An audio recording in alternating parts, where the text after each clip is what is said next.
ये ऐश्वर्य प्रधान हमारे साथ लाइव जुड़ रहे हैं। ऐश्वर्य, फिलहाल क्या कुछ तस्वीरें वहां से मिल रही है और क्या कुछ समझ में आ रहा है पूरा समीकरण?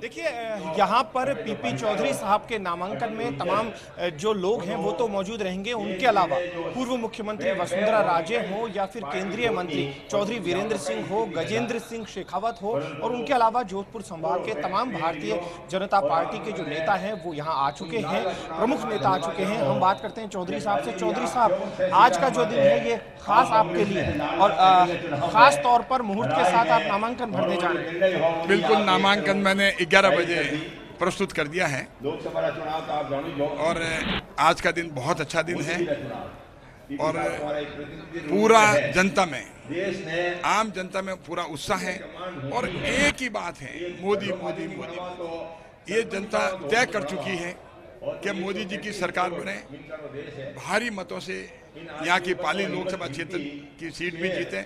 ये आम जनता की या पाली लोकसभा क्षेत्र की मतदाताओं की मंशा है। आपने बैलेंस करने की कोशिश की है यहाँ पर, चाहे तमाम तरीके के नेता हैं, तमाम समाजों के, तमाम जातियों के। क्या कुछ नहीं लगता कि अशोक गहलोत जो हैं वो भी जोधपुर से हैं और संभाग वही है, तो ये आपके सामने एक बड़ी चुनौती भी है कांग्रेस से? क्या मानते हैं? देखिए, कांग्रेस से चुनौती तब हो जब कांग्रेस ने 5 साल में कुछ यहाँ शकल दिखाई हो। हम जो हैं 2014 का चुनाव जीतने के बाद लगातार जनता से संपर्क में है, जनता के बीच में है, उनके सुख दर्द में उनके साथ हैं। कांग्रेस तो सिर्फ 10 दिन हुए, उनके जनप्रतिनिधि घूमने लगे, तो जनता इस बात के लिए जानती है। अन्य केंद्रीय नेताओं के दौरे भी होंगे क्या? आज तो पूर्व मुख्यमंत्री राजे हैं ही, उसके अलावा आगामी दिनों में अन्य केंद्रीय नेताओं के दौरे भी प्रस्तावित हैं। बिल्कुल, ये तो हमारा राष्ट्रीय नेतृत्व, हमारी पार्टी जो है ये तय करती है और जरूर दौरे होंगे, ऐसा मानना मेरा। ओम जी माथुर यहाँ पर प्रचार करने आएंगे? ओम जी माथुर को हमने निवेदन किया था, लेकिन क्योंकि गुजरात के चुनाव में वो बहुत बिजी होने की वजह से नहीं पहुंच पाए। लेकिन मेरी लगातार उनसे संपर्क में था, उनसे बात हुई, लेकिन उन्होंने कहा क्योंकि गुजरात का चुनाव भी बहुत अहम है, वो कोशिश कर रहे थे, लेकिन किसी वजह से वो पहुंच नहीं पाए। पीपी चौधरी साहब के नामांकन सभा में तमाम दिग्गज मौजूद हैं, जो आप देख सकते हैं, मेरे कैमरा सहयोगी आपको दिखाएंगे, तमाम भारतीय जनता। अगर संभव हो तो जरा मैनिफेस्टो को लेकर भी एक सवाल पूछ लीजिए कि फिलहाल दिल्ली पर सबकी निगाहें टिकी हुई है और दिल्ली से मैनिफेस्टो के जरिए तमाम देश भर के लोगों को साधने की कवायद होगी, तो इस बीच पीपी चौधरी साहब क्या सोच रहे हैं? नवनियुक्त